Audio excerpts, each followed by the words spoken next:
Hello everyone. So let's start the today's class. In the last class we were discussing about the concentration of the ore. Concentration of ore topic जो है हम last class में पढ़ रहे थे, जिसमें मैंने आपको कुछ मेथड्स बताए थे. Some methods we had discussed for the concentration of ore, that is the gravity separation. Right, gravity separation का एक मेथड था, एक हमारा फ्रोथ फ्लोटेशन प्रोसेस था. तो इस तरीके से हमने जो है कुछ मेथड्स डिस्कस किए थे for the concentration of ores. ठीक है, तो आज हम नेक्स्ट पार्ट की तरफ प्रोसीड कर रहे हैं.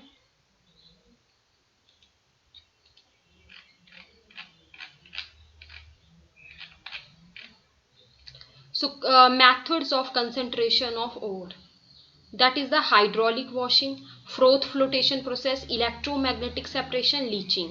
ये सारे क्या है, methods of concentration of ore हैं. So इसकी डिटेल्स भी हमने डिस्कस कर ली थी अबाउट द हाइड्रोलिक वॉशिंग. ठीक है, फ्रोथ फ्लोटेशन प्रोसेस हो चुका था. देन आफ्टर दैट ये कुछ पॉइंट्स आपको बताए थे. देन डिप्रेसेंट्स, या देन इलेक्ट्रोमैग्नेटिक सेपरेशन, लीचिंग.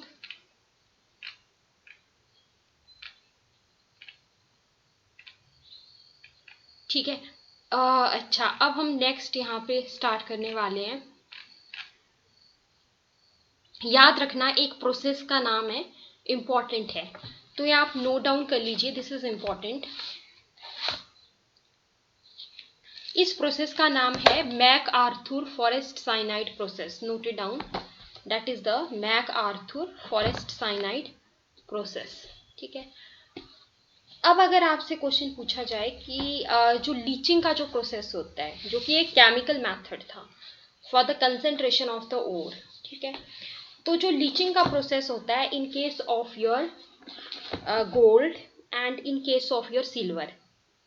ठीक है, गोल्ड और सिल्वर के केस में जो लीचिंग का जो प्रोसेस होता है उसको क्या कहा जाता है? उसको कहा जाता है MacArthur forest cyanide process. Remember this thing, note it down. Gold और सिल्वर के केस में तो कई बार क्वेश्चन ऐसे भी आ जाता है कि this process is associated with और this process is related to. ठीक है, तो ये आपको याद रखना है, गोल्ड सिल्वर वाला यहाँ पे. अब देखो इसमें होता क्या है ना, इस प्रोसेस में लीचिंग एजेंट के तौर पे क्या यूज किया जाता है. तो इस प्रोसेस में जो लीचिंग एजेंट है उसके तौर पे जो है वो यूज करते हैं या तो NaCN सोडियम साइनाइड या फिर पोटाशियम साइनाइड. ठीक है, NaCN या फिर potassium cyanide. That is your NaCN is your sodium cyanide and KCN is your potassium cyanide. इनको जो है यूज किया जाता है लीचिंग एजेंट के तौर पे. ठीक है, तो जैसे मान लो यहाँ पर Ag2S है, ये एक सल्फाइड ओर है. किसका ओर है? सिल्वर का ओर है. इसका रिएक्शन करवाया जाता है NaCN के साथ. जो यहाँ पे लीचिंग एजेंट यूज किया जा रहा है NaCN या KCN, इसके साथ रिएक्ट करवाएंगे और प्लस O2 लेंगे, तो यहाँ पे एक कम्प्लेक्स बन जाता है हमारे पास. उस कम्प्लेक्स का नाम है सोडियम अर्जेंटोसाइनाइड कम्प्लेक्स. ठीक है, एक कम्प्लेक्स यहाँ पे बन गया जिसका नाम है सोडियम अर्जेंटोसाइनाइड कम्प्लेक्स. तो यहाँ पर ये जो कम्प्लेक्स है इसमें आप देखो क्या है, Na है, AgCN twice plus Na2S. Sodium sulphide जो है आपका बाहर निकल जाएगा.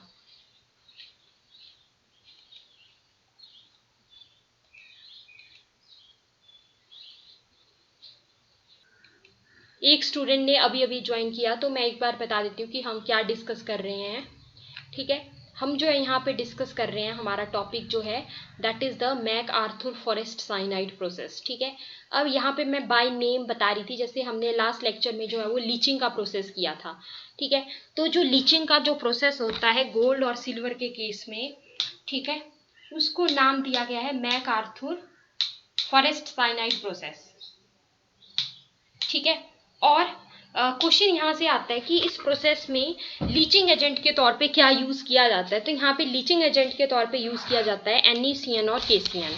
ठीक है, तो आपका जो है जैसे Ag2S है, that is silver cyanide, plus NaCN के साथ इसका रिएक्शन करवाया जाता है प्लस O2, तो एक कम्प्लेक्स बन जाता है. इस कम्प्लेक्स का नाम है सोडियम अर्जेंटोसाइनाइड कम्प्लेक्स. ठीक है, तो ये कम्प्लेक्स आपका इंपॉर्टेंट है यहाँ पे, ठीक है। जो यहाँ पे कम्प्लेक्स बनता है ये आप नोट कर लीजिए, दिस इज इंपॉर्टेंट क्वेश्चन। अच्छा, और यहाँ पे लीचिंग एजेंट के तौर पे क्या यूज होता है, तो ये मैंने आपको बताया NaCN और KCN, ये यहाँ पे लीचिंग एजेंट के तौर पे यूज होते हैं, राइट। तो ये जो आपके पास यहाँ पर कम्प्लेक्स बनता है ना, सोडियम मतलब फर्स्ट स्टेप में ये कम्प्लेक्स बन जाता है, सोडियम अर्जेंटो साइनाइड कम्प्लेक्स, ठीक है। फर्स्ट स्टेप में आपका ये बन गया ना, उसके बाद क्या करते हैं, इसकी रिडक्शन की जाती है, उसके बाद इसकी रिडक्शन की जाती है किसके द्वारा, जिंक के द्वारा, ठीक है। तो जिंक के द्वारा रिडक्शन की जाती है ना, तो यहाँ पे आपको सिल्वर मेटल अलग मिल जाता है, ठीक है। सिल्वर मेटल देखिए आपको अलग मिल जाएगा यहाँ पे, और यहाँ पे जिंक का use as a reducing agent होता है। अच्छा, इसके बाद क्या होता है, रिडक्शन ऑफ ओर की अगर हम बात करें, तो रिडक्शन ऑफ ओर में क्या क्या मेथड्स आते हैं, मेथड्स ऑफ रिडक्शन। सबसे पहला रोस्टिंग, कैल्सिनेशन, स्मेल्टिंग। रोस्टिंग जो है वो होता है in the presence of oxygen, calcination होता है in the absence of oxygen. Roasting का यूज होता है for the sulphide ores, calcination का यूज होता है for the carbonate and hydroxide ores, carbonate और हाइड्रोक्साइड ओर के केस में, ठीक है।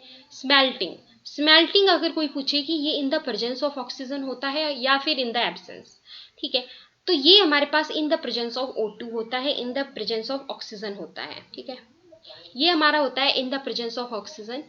और स्मेल्टिंग का यूज किया जाता है, it is used for reducing metal oxide ores, जो मेटल ऑक्साइड ओर्स हैं उनको रिड्यूस करने के लिए इसका यूज होता है, ठीक है। जैसे मैंने आपको लास्ट लेक्चर्स में बताया भी था कि यहाँ पे रिड्यूसिंग एजेंट के तौर पे कार्बन या फिर कार्बन मोनोऑक्साइड का यूज जो है होता है, ठीक है। यहाँ पे रिड्यूसिंग एजेंट के तौर पे किसका यूज होता है, कार्बन या फिर कार्बन मोनोऑक्साइड का यहाँ पर यूज होता है as a reducing agent, right.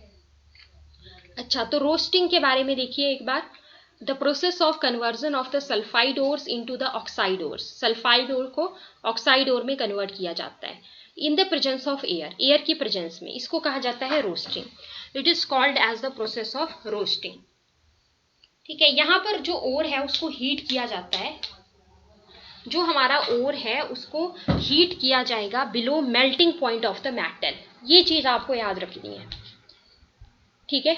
यहाँ पे जो है ओर को हीट किया जाता है और वो भी बिलो मेल्टिंग पॉइंट, उस मेटल के मेल्टिंग पॉइंट के बिलो ही।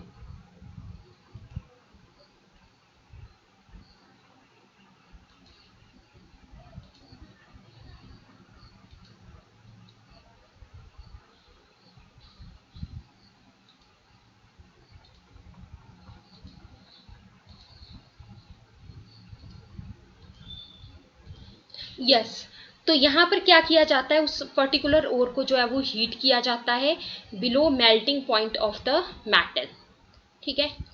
तो जैसे कि आप देखो यहाँ पे ये ZnS है, हमारा सल्फाइड ओर है, ठीक है। ये रोस्टिंग का प्रोसेस जो है in the presence of oxygen होता है, तो यहाँ पे ले रहे हैं +O2, ठीक है। और यहाँ पे आपको क्या मिल जाएगा, ZnO, that is zinc oxide मिल जाएगा जो कि व्हाइट है, ठीक है। अच्छा, एक चीज आपको यहाँ पे याद रखनी है कि जब जो व्हाइट ZnO है ना उसको हीट करते हैं तो वो येलो कलर में बदल जाता है, ठीक है। व्हाइट किस में बदल गया, येलो में। अब अगर इसको वापिस से कूल करते हैं तो येलो फिर से व्हाइट में बदल जाता है, तो जो व्हाइट ZnO है उसको हीट करेंगे तो वो येलो में बदल जाएगा, और वापिस से कूल करेंगे तो फिर से वो व्हाइट में चेंज हो जाता है, ठीक है। अब इसके बाद आता है हमारा, एक होता है हमारा self reduction reactions in roasting, roasting के दौरान सेल्फ रिडक्शन रिएक्शंस। तो इसमें क्या होता है, देखो, the reduction in which the species react with itself, जब कोई स्पीसीज, नाम से ही पता लग रहा है सेल्फ रिडक्शन, जब कोई स्पीसीज जो है वो अपने साथ ही इटसेल्फ ही रिएक्ट कर रही है और न्यू स्पीसीज बनती है, तो उसको कहा जाता है सेल्फ रिडक्शन का प्रोसेस। जैसे Cu2S है, ठीक है। अच्छा, ये क्या है, सल्फाइड ओर। अब अगर रोस्टिंग का प्रोसेस होगा, ठीक है, रोस्टिंग का प्रोसेस होता है सल्फाइड ओर के केस में, और ऑक्सीजन की प्रेजेंस में होता है। तो हम यहाँ पे लेंगे +O2, ठीक है। तो यहाँ पे आपको क्या मिलेगा, देखो ये आपको ऑक्साइड मिल गया, इसका Cu2O मिल गया, ठीक है। SO2 गैस बाहर निकल गई, ठीक है। अब देखो फिर से क्या होगा, फिर से आप क्या करवा रहे हो, ये जो आपके पास बना यहाँ पे, ठीक है, Cu2O + SO2, ठीक है। अच्छा, फिर से आप यहाँ पे ना अगर रिएक्शन करवा देते हो Cu2S के साथ, ठीक है, तो अब इस केस में आपको कॉपर अलग से मिल जाएगा और SO2 गैस बाहर निकल जाएगी, ठीक है, और SO2 गैस आपको बाहर निकल जाएगी। तो यहाँ पे जो कॉपर मिलेगा ये इम्प्योर कॉपर होगा, ठीक है, और इसको ब्लिस्टर कॉपर कहा जाता है। ब्लिस्टर कॉपर, एक हमने इससे रिलेटेड क्वेश्चन भी डिस्कस किया था, ठीक है। तो अब इसमें है क्या ऐसा, मतलब ये जो ब्लिस्टर कॉपर है, ये क्यों मैं इसको बोल रही हूँ कि ये मेरा इम्प्योर है, ठीक है। अब इसमें ऐसा होता क्या है, coppers having blisters of SO2 gas on its surface, ठीक है, उसको हम बोलते हैं ब्लिस्टर कॉपर। इसकी वजह से ये इम्प्योर है, क्योंकि इसमें क्या है, इसके सरफेस के ऊपर क्या है, ब्लिस्टर्स ऑफ SO2।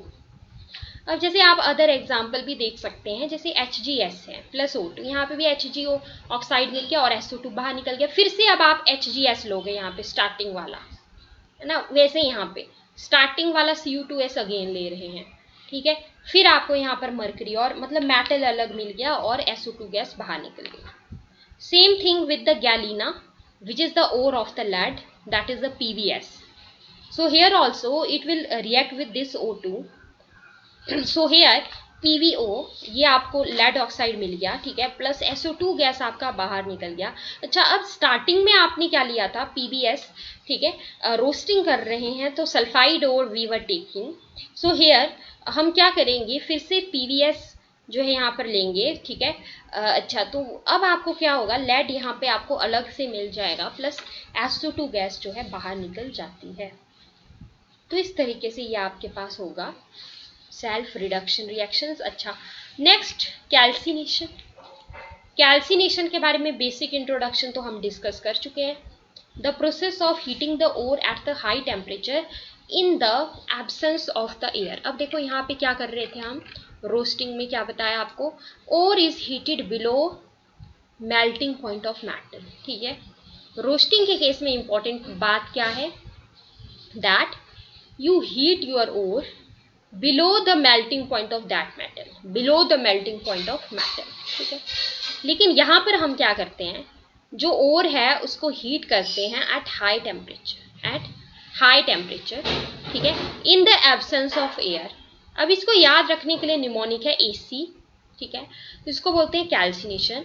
तो जो हमारे यहाँ पे हाइड्रेटेड सॉल्ट्स हैं, हाइड्रेटेड सॉल्ट्स क्या हुए हमारे, मतलब जिसके साथ जो है वो H2O जुड़ा है, मान लो X नंबर ऑफ H2O जुड़ा है, ठीक है, तो वो हाइड्रेटेड सॉल्ट्स या फिर जो हमारे मेटल कार्बोनेट्स होते हैं, ठीक है, मेटल कार्बोनेट हो गया या फिर कोई हाइड्रोक्साइड ओर्स हो गई, ठीक है, वो किस में बदल जाएंगे, मेटालिक ऑक्साइड्स में बदल जाते हैं। याद रखना CO2 कैसी गैस है, एक एसिडिक गैस है, ठीक है। अच्छा, एग्जाम्पल के तौर पे देखते हैं, जैसे कि CaCO3 है, ठीक है। अब यहाँ पर आप देखिए, ये हमारा क्या है, कैल्साइट ओर है, ठीक है। किसका ओर होगा ये, कैल्साइट ओर, कैल्शियम का ही ओर होगा CaCO3, ठीक है। सो जब आप इसको हीट करोगे तो यहाँ पे हमें क्या करना है, हमने पहले ही बात करी कि हम जो है यहाँ पर बिल्कुल भी जो है ऑक्सीजन नहीं लेंगे, ठीक है, तो इसीलिए हम यहाँ पे +O2 नहीं लिखेंगे, राइट। सो आपको क्या मिल जाएगा यहाँ पे, देखो देखते ही पता लग रहा है आपको, यहाँ पे CaO मिल गया, दैट इज कैल्शियम का आपको जो है वो ऑक्साइड मिल गया, ठीक है, और CO2 गैस जो है आपकी यहाँ से बाहर निकल गई, CO2 गैस बाहर निकल गई, ठीक है। CO2 एक एसिडिक गैस है। इसके अलावा अदर आप देख सकते हो, लाइक आपको दिया गया है ZnCO3। ZnCO3 हमारा जिंक का ओर है, जो कि कैलेमाइन ओर है। इसको हीट करेंगे तो यहाँ पे भी क्या होगा, जिंक का ऑक्साइड मिल जाएगा, प्लस CO2 गैस आपकी बाहर निकल जाएगी। अच्छा, इसके अलावा अगर आप लेते हो FeCO3,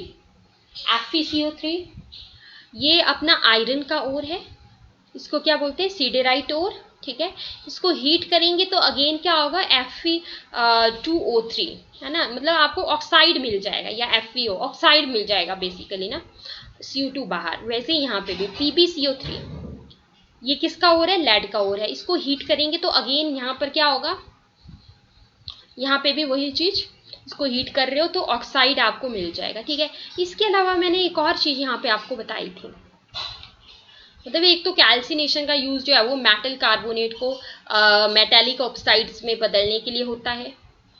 ठीक है, और जो हमारे हाइड्रोक्साइड्स थे उनके केस में यूज होता है, और हाइड्रेटेड सॉल्ट्स के केस में यूज होता है। तो ये देखो हाइड्रेटेड है, एक्स नंबर ऑफ वाटर यहाँ पर जुड़े हैं। ठीक है, तो जब यहाँ पर हीट करेंगे तो देखो ये एक्स नंबर ऑफ वाटर जो है बाहर निकल गया। ठीक है, Al2O3 आपको अलग से मिल गया।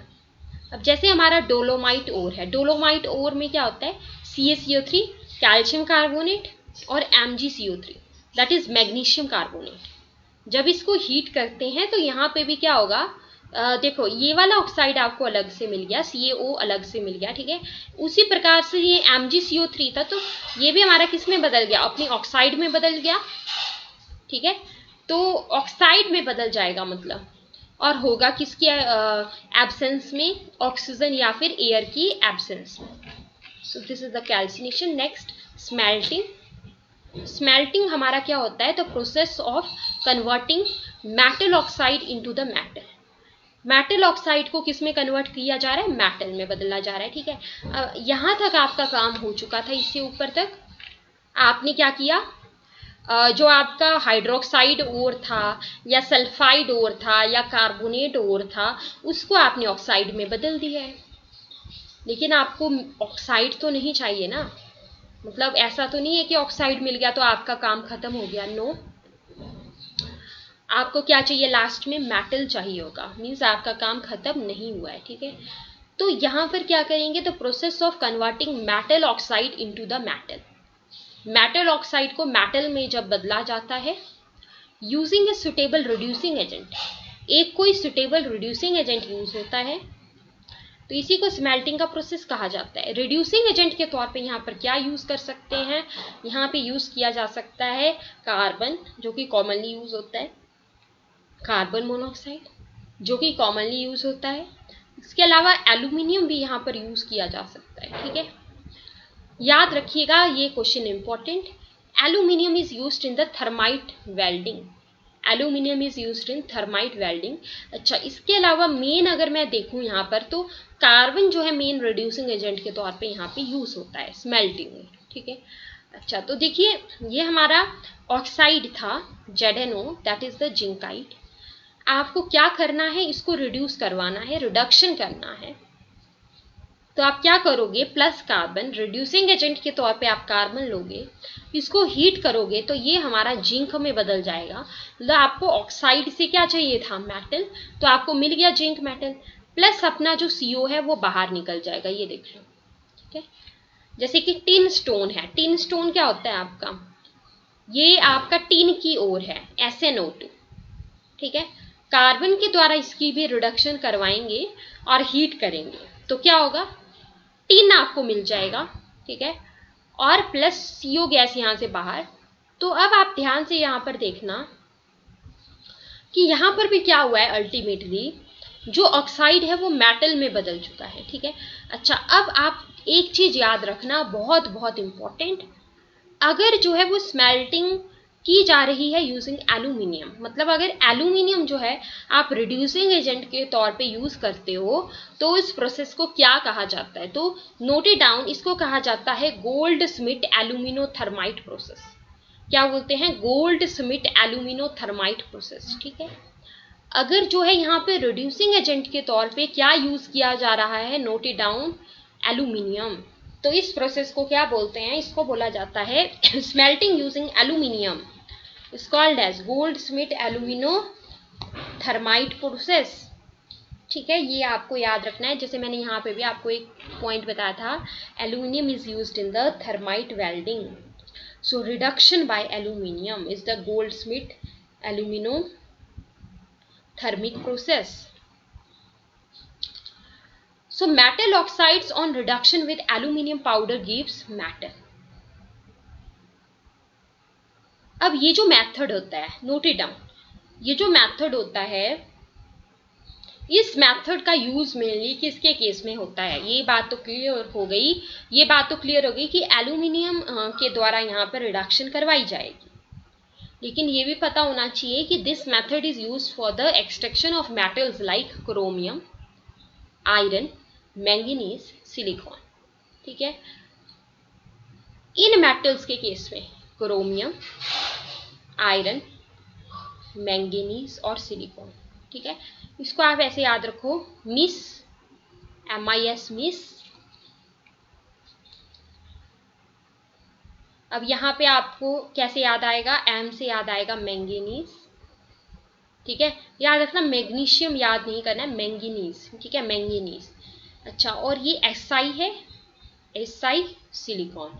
ठीक है, तो मिस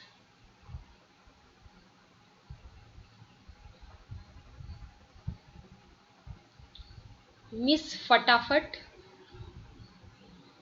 काम करो, मिस फटाफट काम करो। देखो, इसको आप ऐसे याद रखना, मतलब याद रखने के लिए बता रही हूँ, अगर किसी को दिक्कत आएगी याद रखने के लिए, गोल्डस्मिथ एल्यूमिनोथर्माइट प्रोसेस।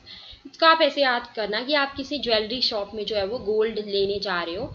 ठीक है, और जो आपकी फ्रेंड है, आपने उसको बोला मिस कि फटाफट काम करो, है ना, कि तभी गोल्ड मिलेगा। आप मान लो किसी ज्वेलरी शॉप में जा रहे हो शॉपिंग के लिए, गोल्ड लेने। ठीक है, और जो आपकी फ्रेंड है उसको आपने बोला मिस फटाफट काम करो। ठीक है, कि तभी हम जा पाएंगे फिर शॉपिंग के लिए। तो अगर यहाँ पे आपको इसको डिकोड करेंगे तो M से आपका मैंगनीज बन गया, है ना, और यहाँ पे सिलिकॉन हो गया, है ना, फटाफट काम करो।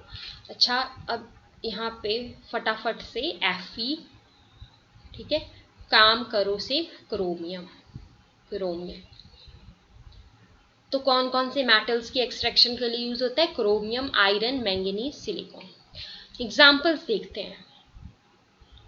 एल्यूमिनियम है, प्लस आपका क्या है? Cr2O3, ये ऑक्साइड है। ठीक है, जैसे मैंने बताया क्रोमियम के केस में भी यूज होता है। ठीक है, आपको क्या चाहिए? क्रोमियम चाहिए, मेटल चाहिए। तो एल्यूमिनियम यहां पर आप यूज करोगे रिड्यूसिंग एजेंट के तौर पे, हीट करेंगे। देखो, एल्यूमिनियम पहले हमारा प्लस, पहले जो है ये जीरो, इसका ऑक्सीडेशन स्टेट क्या है? यहाँ पे जीरो है। लेकिन अगर हम Al2O3 में देखते हैं, Al2O3 में अगर हम एल्यूमिनियम का ऑक्सीडेशन स्टेट देखते हैं तो वो क्या आ जाएगा? इसको x मान लो। ठीक है, इसको -2 मान लो। So 2 into x, 3 into 2x plus -6 is equal to 0। अच्छा, यहाँ पे x कितना आ जाएगा? देखो, +3 आ जाएगा ना। मतलब देखो, Al2O3 है। अब अगर मैं Al ले रही हूँ तो Al तो यहाँ पर जीरो ऑक्सीडेशन स्टेट में है, लेकिन Al2O3 में अगर मैं ऑक्सीडेशन स्टेट निकालूं एल्यूमिनियम का, है ना, अब मैं इसको x मान लूंगी। ऑक्सीजन के ऊपर कितना होता है ऑक्सीडेशन स्टेट, चार्ज कितना होता है इसके ऊपर? -2। ठीक है, तो Al2O3 है, तो 2 into x plus 3 into -2 is equal to 0। So क्या आ जाएगा? 2x plus -6 is equal to 0। X is equal to क्या आ गया अपना? +3। ठीक है, तो मतलब वही यहाँ पे लिखा है कि यहाँ पे क्या हो रहा है ना, ऑक्सीडेशन स्टेट में चेंज आ रहा है 0 से +3। तो इसका मतलब क्या हुआ कि यहाँ पर एल्यूमिनियम जो है एज ए रिड्यूसिंग एजेंट काम कर रहा है। ठीक है, यहाँ पे एल्यूमिनियम जो है एज ए रिड्यूसिंग एजेंट काम कर रहा है। और Cr2O3 हमारा क्रोमियम में बदल जाएगा। ठीक है, Cr2O3 किस में बदल गया? क्रोमियम में।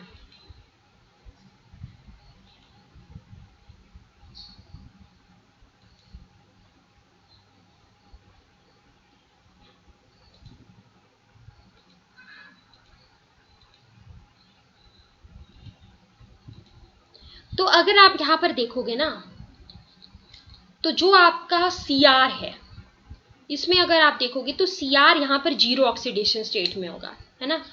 लेकिन Cr2O3 में अगर हम Cr2O3 में देखते हैं तो इसमें भी क्रोमियम का देखो सेम वही चीज है ना, Al2O3 की तरह इसमें भी क्रोमियम का ऑक्सीडेशन स्टेट वही आ जाएगा, है ना, Cr2O3 है। तो इसमें अगर मैं निकालना चाहूं then how I can find out. अब ये जो क्रोमियम है इसका जो ऑक्सीडेशन स्टेट है वो आपको मान लो निकालना है, तो वैसे ही करेंगे। तो क्या आ जाएगा 2 इंटू एक्स प्लस 3 इंटू इसके ऊपर कितना होता है चार्ज, ऑक्सीजन के ऊपर -2 रखते हैं, है ना। तो यहाँ पर भी हमारा x कितना आ जाएगा +3, यहाँ पे भी x कितना आ गया +3।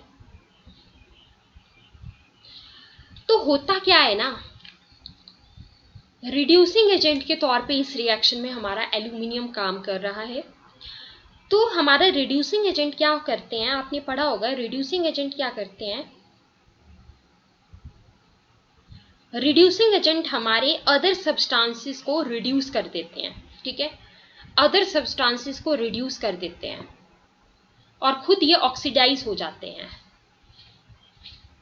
ठीक है, दूसरे को रिड्यूस करेंगे। तो यहाँ पर देखो इसको Cr2O3 में क्रोमियम का ऑक्सीडेशन स्टेट +3 था, क्रोमियम में तो 0 ही होगा, वैसे ही एल्यूमिनियम के केस में 0 होगा और Al2O3 के केस में एल्यूमिनियम का ऑक्सीडेशन स्टेट +3 होगा, ठीक है।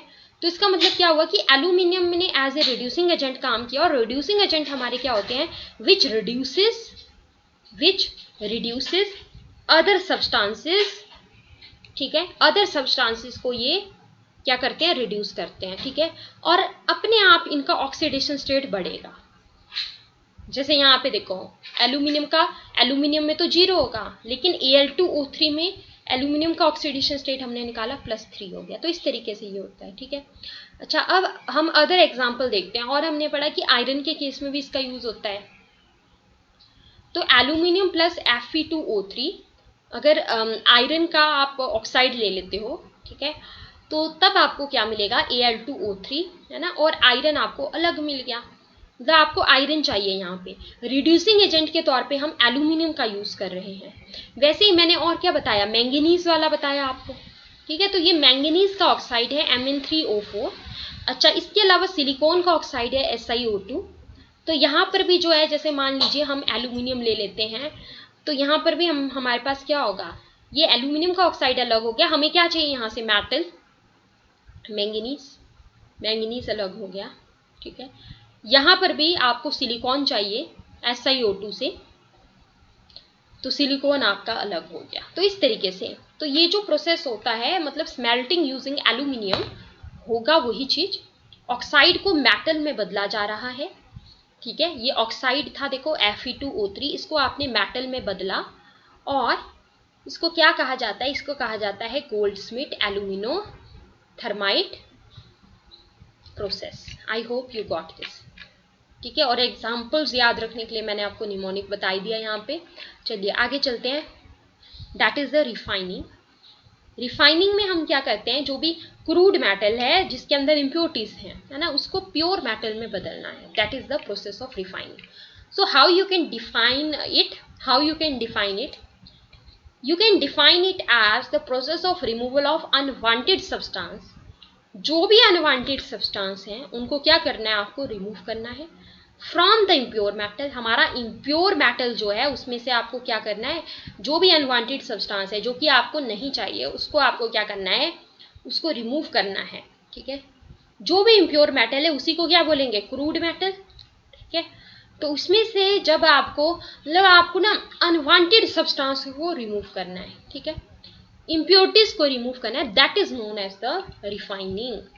अब क्वेश्चन इंपॉर्टेंट, जैसे हमने कंसंट्रेशन ऑफ ओर के मेथड्स पढ़े थे, ठीक है, कंसंट्रेशन ऑफ ओर के हमने मेथड्स पढ़े, जिसमें बताया froth flotation process, electromagnetic separation, अच्छा हाइड्रोलिक वॉशिंग, लीचिंग।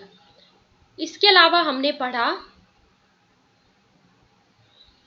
कि हमारा जो सल्फाइड ओर है, या फिर हमारा जो कार्बोनेट ओर था, या जो हमारा हाइड्रोक्साइड ओर था, उसको जो है आपको किस में बदलना है, ऑक्साइड में बदलना है, ठीक है, आपकी ओर की कंसंट्रेशन हो गई, कंसंट्रेटेड ओर आपको मिल गई, ठीक है। लेकिन उस ओर को ऑक्साइड में बदलने के लिए हम क्या यूज करते थे, कैल्सिनेशन और रोस्टिंग, जो कि हमने पढ़ा, ठीक है।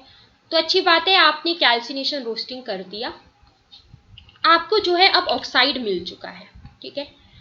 तो उसके बाद आपको ऑक्साइड मिल चुका है, तो ऑक्साइड में से आपको क्या चाहिए था, मेटल, ठीक है, मेटल चाहिए था। तो वहां पर हमें क्या करना पड़ता है, reduction of the oxide to the metal, जिसमें आपको प्रोसेसेस बताए, जैसे कि ये वाला प्रोसेस था हमारा, लाइक स्मेल्टिंग हो गया, gold Smith alumino thermite process हो गया, है ना। इनके द्वारा आपको मेटल ही मिल रहा था।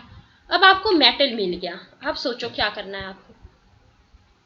अब वो जो मेटल है वो पूरे तरीके से प्योर तो नहीं है, उसमें तो इम्प्योरिटीज हैं। अब आपको लास्ट में प्योर मेटल चाहिए होगा। तो उसी तरीके से हम यहाँ पे देखेंगे कि रिफाइनिंग को हम प्यूरिफिकेशन भी बोल देते हैं। इसके क्या क्या तरीके हो सकते हैं, so note it down, note the name of these methods. That is the liquation, ये एक मैथड है रिफाइनिंग का। Your distillation, that is again a method of refining. Electrolytic refining, zone refining, ये तो नाम से ही पता लग रहा है, electrolytic refining, zone refining. And your vapour phase refining, ये भी नाम से ही पता लग रहा है, vapour phase refining. and your chromatography, these are the methods.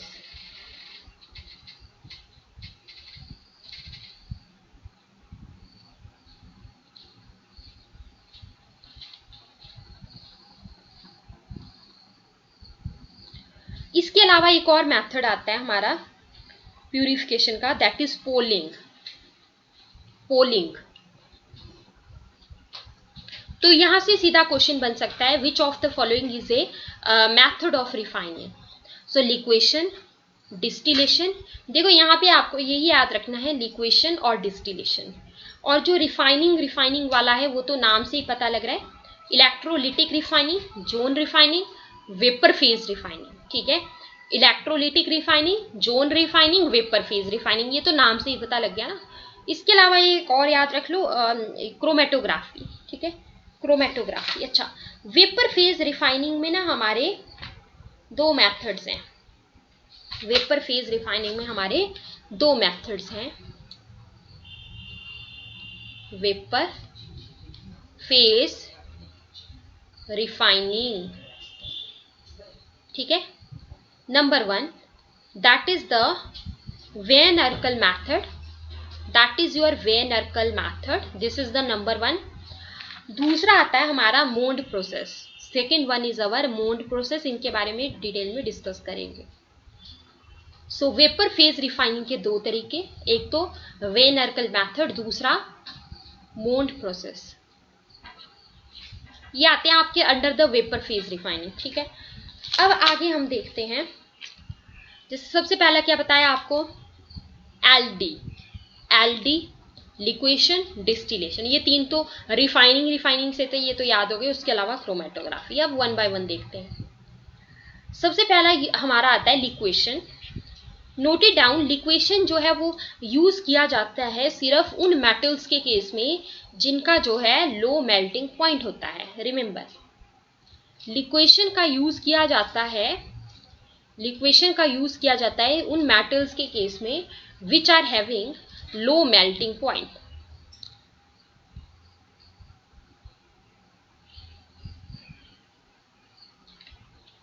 अब ये किसके ऊपर बेस्ड है। अब नेक्स्ट यहाँ पर क्वेश्चन ये अराइज होता है कि हमारा जो लिक्वेशन का जो प्रोसेस है ये किसके ऊपर बेस्ड है, what is its principle. So you can note this, the process of liquation, the process is based on the process is based on the difference in fugibility,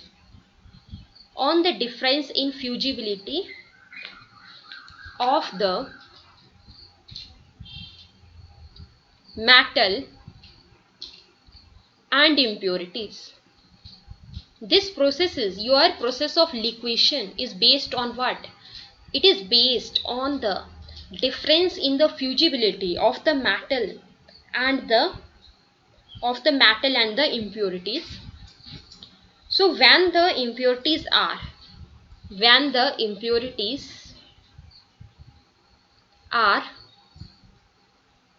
fusible, इसका मतलब क्या हुआ? ब्रैकेट में आप लिख लीजिए, लेस फ्यूजिबल का मतलब हुआ higher melting than the metal, तो उस केस में इस प्रोसेस का यूज होता है। जैसे कि एग्जाम्पल के तौर पे अगर हम देखें तो example in case of your lead and tin, तो लेड और टिन के केस में मेनली इसका यूज होता है, ठीक है। Then the metal itself, comma, this process is used. You can note its principle. I repeat again, your process of liquefaction. So this process is based on what? On the difference in the fusibility of the metal as well as the impurities. So when the impurities are less fusible, that is higher melting, ठीक है। मतलब एक तरीके से difference होना बहुत जरूरी है यहाँ पे, जो भी हमारा मेटल है और इम्प्योरिटीज है उनके फ्यूजिबिलिटी के बीच में। तो यहाँ पे लेस फ्यूजिबल का मतलब क्या होगा? दैट इज हायर मेल्टिंग, ठीक है। देन द मेटल, जैसे कि हम यूज करते हैं इसका, मैंने आपको बताया, जैसे कि हम लेड और टिन के केस में लिक्वेशन का यूज करते हैं फॉर द प्यूरिफिकेशन और रिफाइनिंग पर्पस। तो ये एग्जाम्पल्स आपको बताया, क्या क्या एग्जाम्पल्स हैं। Use for the metals having low melting point, तो ये चीज आपको ऑलरेडी यहाँ पे बता दी, ठीक है, जिन मेटल्स का लो मेल्टिंग पॉइंट होता है। तो देखो यहाँ पे ये जो प्रिंसिपल लिखवाया ना, यहाँ पे भी अगर आप ध्यान से देखेंगे, ये जो प्रिंसिपल आपने लिखा इसमें भी आप देखो क्या बताया, when the impurities are less fusible, that means higher melting, ठीक है। तो हायर मेल्टिंग पॉइंट किसका हुआ यहाँ पे? इम्प्योरिटीज का, ठीक है। और जैसे यहाँ पे पॉइंट देखो, हमने क्या पढ़ा स्टार्टिंग में ही, लो मेल्टिंग पॉइंट। तो यहाँ पर लो मेल्टिंग पॉइंट किसका हुआ? मेटल का। लो melting point is of metal, whereas here high melting point will be of the impurities. Okay, so जैसे कि टिन और लेड के केस में हम इसका यूज करते हैं, इसके अलावा बिस्मथ, ठीक है। ये यहाँ से हो गया हमारा कंप्लीट लिक्वेशन। तो यहाँ पर करते क्या है, प्रोसीजर थोड़ा सा आप समझ सकते हैं डायग्राम से। देखो यहाँ पे जो भी क्रूड मेटल है, यानी कि जो इम्प्योर मेटल है ना, वो यहाँ से हम डालते जाएंगे, ठीक है। यहाँ पे ये डायग्राम में आप देख सकते हो, यहाँ पे आपके पास ये स्लोपिंग हर्थ है, दिस है ना। तो क्या करेंगे, ये जो हर्थ है इसका मतलब क्या हुआ यहाँ पे? यहाँ पे इसका मतलब हुआ फ्लोर ऑफ ए फर्नेस, है ना, क्योंकि liquation is carried out in the reverberatory furnace, ठीक है। जो रेवर्बोरेटरी फर्नेस है उसके अंदर जो है ये लिक्वेशन का जो प्रोसेस है ये कैरी आउट किया जाता है, ठीक है। तो यहाँ पे ये जो हर्थ वर्ड हम बोल रहे हैं, इसका मतलब क्या हुआ? इसका मतलब हुआ कि जो उस फर्नेस का जो फ्लोर है, ठीक है। सो यहाँ पे हम क्या करते हैं, जो फ्यूज्ड मेटल है ना, जो हमारा फ्यूज्ड मेटल है, दैट फ्लोज, अच्छा यहाँ पे मेटल का क्या होगा? आपका लो मेल्टिंग पॉइंट होगा। तो जो फ्यूज मेटल है that flows down living behind infusible impurities, ठीक है। इम्प्योरिटीज में आपको पहले ही बताया, इम्प्योरिटीज क्या होंगी हमारी? लेस फ्यूजिबल, ठीक है। हायर इनका मेल्टिंग पॉइंट होता है, इनका, ठीक है। तो अब यहाँ पर लो मेल्टिंग पॉइंट किसका है? आसानी से कौन मेल्ट कर सकता है? मेटल, ठीक है। इसका क्या है? लो मेल्टिंग पॉइंट है। तो जो फ्यूज्ड जो मेटल है यहाँ पे वो फ्लो करता रहेगा डाउन लिविंग बिहाइंड, और कौन छूट जाएगा पीछे? जो इनफ्यूजिबल जो इम्प्योरिटीज है, ठीक है। So impurities have high melting point, पहले ही बताया। Then the metal thus remain on the slope, तो ये स्लोप पे ही रह जाएगा, ठीक है, जबकि आपका मेटल नीचे आ जाएगा। देखो मेटल नीचे आ गया तो आप उसको कलेक्ट कर लोगे, प्योर मेटल। तो ये इसका बेसिक आइडिया है लिक्वेशन का। I hope you got this. Now हमने इसका प्रिंसिपल भी देख लिया और इसका हमने यूज भी देख लिया कि जनरली कौन से मेटल्स के केस में इसका यूज किया जाता है।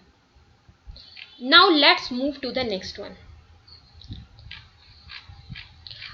देखिए हमने क्या पढ़ा, L L for liquation, D for distillation. तो नेक्स्ट जो हमारा रिफाइनिंग का प्रोसेस आता है जिसको हम डिस्कस करने वाले हैं, that is your distillation. Distillation का प्रोसेस।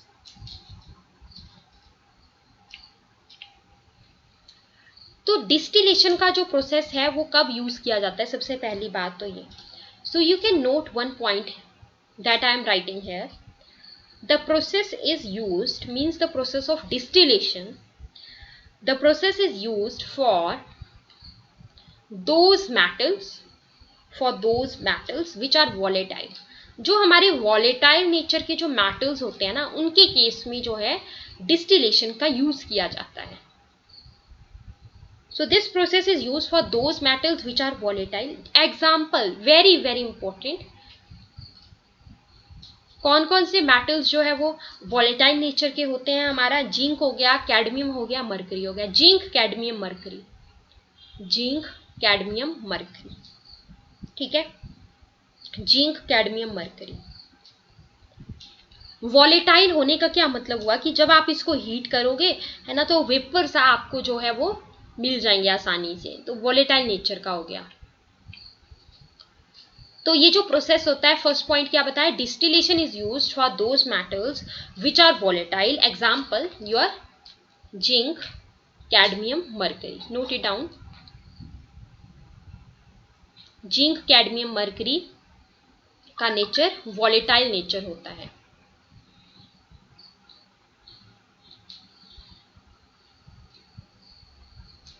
ठीक है, और वॉलेटाइल का मतलब आप लोग यहाँ पे समझ रहे होंगे कि यहाँ पे वॉलेटाइल का मतलब हुआ कि कितना ज़्यादा इजीली जो है वो जो सब्सटेंस है, ठीक है, वो आपका वेपराइज कर जाएगा, यानी कि वेपर में बदल जाएगा। तो सब्सटेंस जो कि आपका बहुत रेडिली, बहुत इजीली इवेपोरेट कर जाता है, वेपर में बदल जाएगा, है ना, मतलब गैस में बदल रहा है, that is the volatile nature. So सबसे पहले जो है हम यहाँ पे बात करते हैं, देखो यहाँ पे एक पॉइंट दिया गया है, fractional distillation. They are giving a point that is your fractional distillation.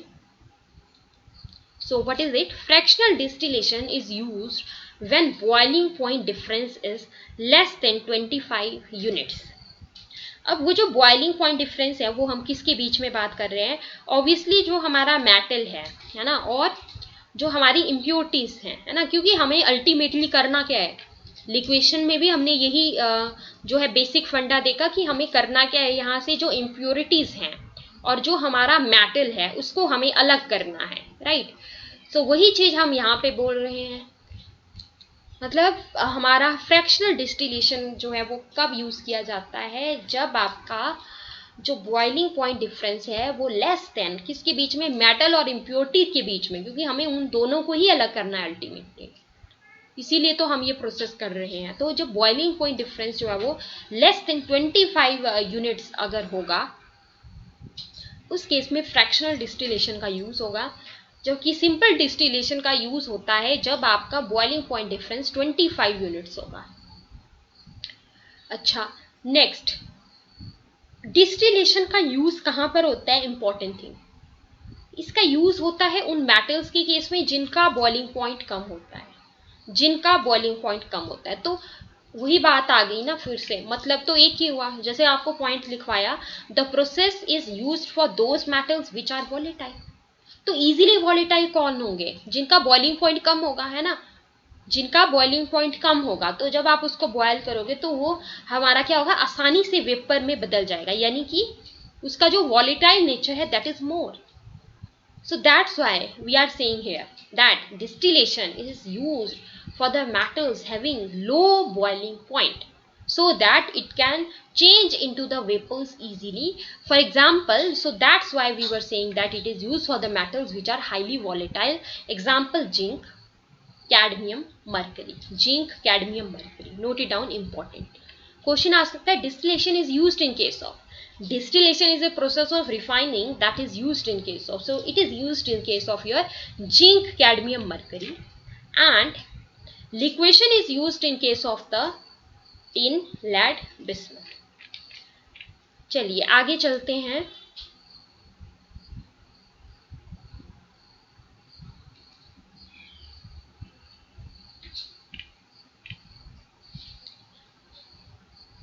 तो यहां पर करते क्या है, डिस्टिलेशन में थोड़ा सा इसका प्रोसीजर आप देख सकते हो। जो भी क्रूड मेटल है, जो भी हमारा इम्प्योर मेटल होगा, that is heated in A flask. एक फ्लास्क लिया जाएगा, है ना, उस फ्लास्क के अंदर इसको हीट किया जाएगा। ये जैसे आपको दिखाया गया है डायग्राम में, आप देख सकते हो, दिस इज योर डिस्टिलेटिंग फ्लास्क, है ना, या फिर ये आपको यहाँ पे फ्लास्क बताया गया है। तो इस फ्लास्क के अंदर आपको क्या करना है, जो क्रूड मेटल है उसको आपको हीट करना है। सो सेकेंड थिंग क्या करनी है, जो भी प्योर मेटल है दैट वेपराइजेस, ठीक है, प्योर मेटल जो है वो वेपराइज, वेपर में बदल जाएगा। आपको पहले बताया लो बॉइलिंग पॉइंट होना चाहिए, है ना, उन मेटल्स के केस में यूज होता है। तो आप इस बात को समझ पा रहे होंगे। तो इसीलिए जो यहाँ पर जो प्योर जो मेटल है, जब हीट कर रहे हो तो थोड़ा सा आप लॉजिक खुद लगा सकते हो कि जब हीट करते जाएंगे तो वहां पे वेपर्स आएंगे, तो क्या होगा कि जो प्योर मेटल है वो आपका वेपराइज कर जाएगा, ठीक है, and separately condensed in a receiver. तो यहाँ पे एक आपने रिसीवर फ्लास्क रखा है राइट हैंड साइड में, चेक है, एक आपने यहाँ पे रिसीविंग फ्लास्क रखा है, ठीक है। तो अब आप क्या करोगे, यहाँ पे जो भी प्योर मेटल है वो क्योंकि वेपराइज हो जाएगा, ठीक है, तो उसको that is separately condensed in a receiver. So जो नॉन वोलेटाइल, अब देखो जो चीज यहाँ पर ध्यान से इस बात को आप समझना, जो चीज यहाँ पे आसानी से वेपर में नहीं बदली, कौन है वो, that is the impurity, that is your impurity, ठीक है। तो जो नॉन वोलेटाइल इम्प्योरिटीज है वो क्या हो जाएगा, वो आपके फ्लास्क के अंदर रह जाएंगी, that will remain in the flask, ठीक है।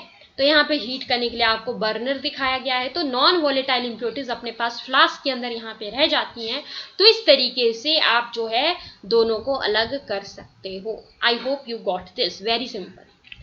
चलिए आगे चलते हैं। नेक्स्ट आता है हमारा, that is the electrolytic refining. Next one देखो, सीक्वेंस में हमने यहाँ पे पढ़ा, एक तो हमने सबसे पहले डिस्कस किया ये वाला एलडी, अपना LD liquation distillation. I hope आपको क्लास के टाइम में ही याद हो रहे होंगे एग्जाम्पल्स वगैरह और इसका लॉजिक, है ना, इसीलिए हम एक दो बार रिपीट करें, क्लास के टाइम में ही एग्जाम्पल्स आपको याद हो जाए।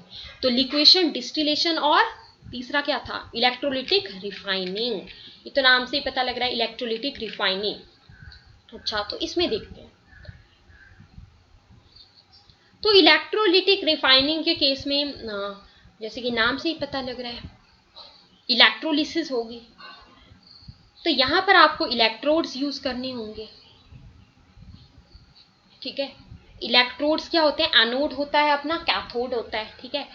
तो इलेक्ट्रोलिटिक रिफाइनिंग के केस में नोट इट डाउन, जो इम्प्योर मेटल होगा, ठीक है, वो यहाँ पर एज ए एनोड एक्ट करेगा, और जो प्योर मेटल है, ठीक है, मतलब प्योर मेटल आपको कहां पर मिलेगा, कैथोड के ऊपर मिलेगा। ये चीज आपके पास इंपॉर्टेंट है, ठीक है।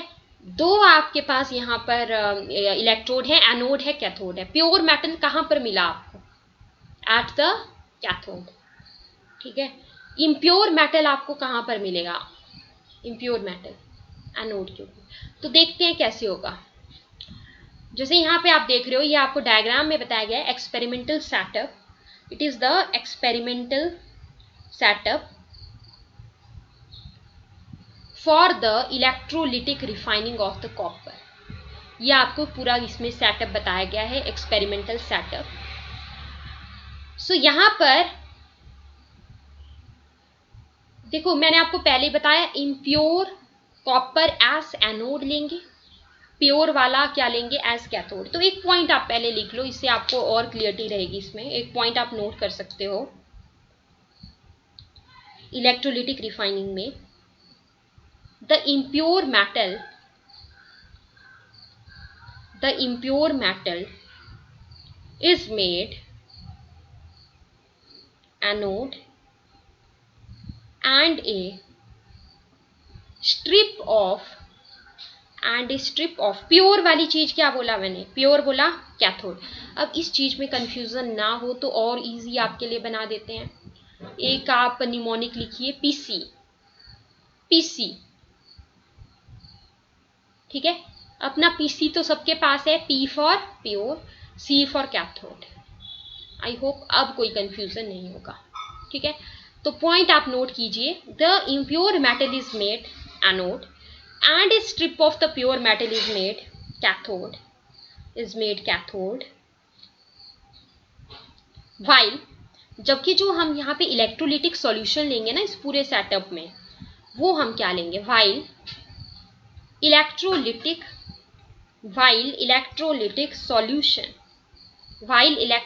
solution consist of a solution of a soluble salt of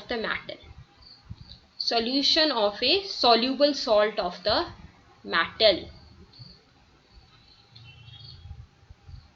right. तो एक बार आप देख लीजिए पॉइंट क्या बताया आपको, द इम्प्योर मेटल के लिए क्या बताया मैंने, एनोड, ठीक है। The impure metal is made anode and A strip of the pure metal is made cathode while electrolytic solution consists of a solution of a soluble salt of the metal।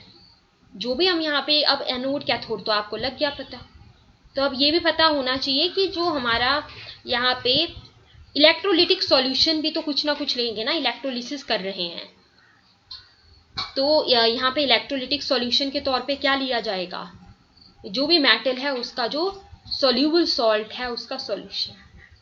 जैसे यहाँ पर देखिए इस experimental setup में देखना ध्यान से, ये आपको बताया गया है experimental setup for the electrolytic refining of the copper. So here they are showing impure metal as the anode, pure copper as the cathode, ठीक है।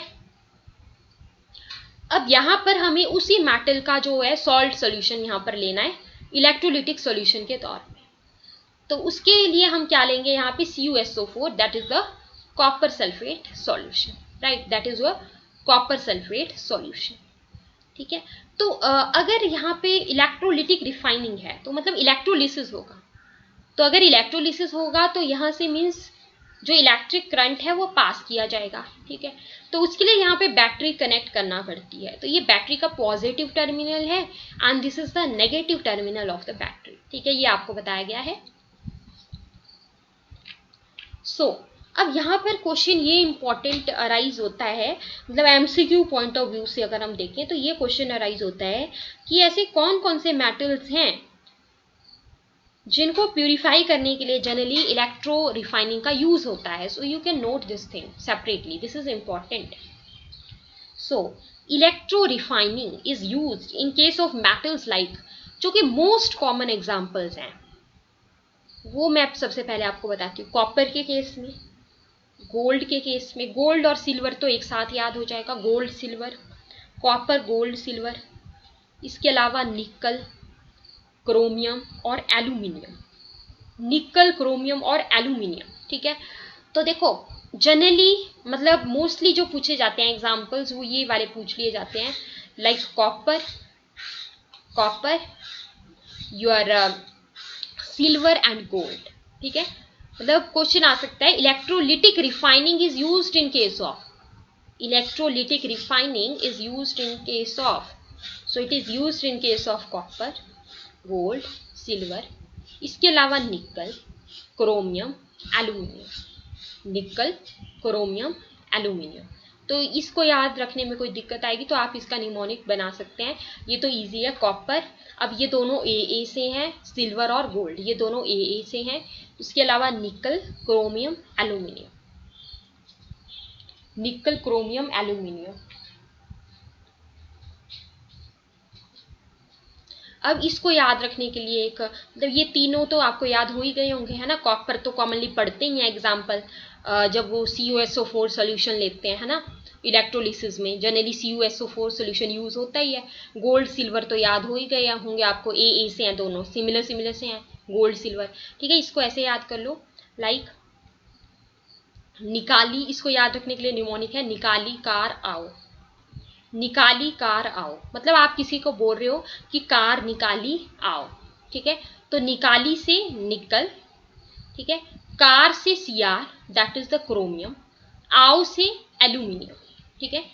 मतलब मान लो कि आप जो है किसी ज्वेलरी की शॉप में जा रहे हो शॉपिंग के लिए, ठीक है, और वहां से आपको गोल्ड परचेज करना है, तो इसीलिए आपने बोला कि आपको बाय कार जाना था, ठीक है, तो इसीलिए आपने अपने फैमिली मेंबर्स को बोला कि निकाली कार आओ, ठीक है। तो ये याद आ जाएगा, फिर गोल्ड सिल्वर याद हो जाएगा, तो फिर कार वाला एग्जाम्पल याद आ जाएगा, निकाली कार आओ, निकाली से निकल, और कार से क्रोमियम, आओ से एल्यूमिनियम। आई होप ये एग्जाम्पल्स याद हो गए होंगे with the help of this mnemonic.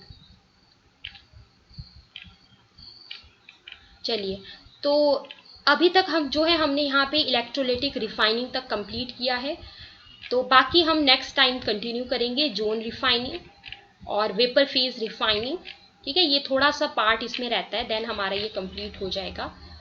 सो आज जो हमने पढ़ा एक बार चैट में बताएंगे all the students that everything is clear in the today's class, all the examples clear.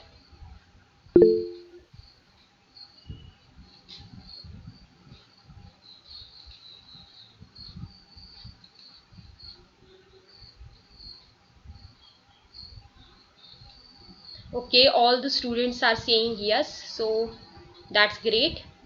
ठीक है, तो आप लोग इसको रिवाइज भी कर लेना, एंड चलिए आज के लिए इतना ही करते हैं।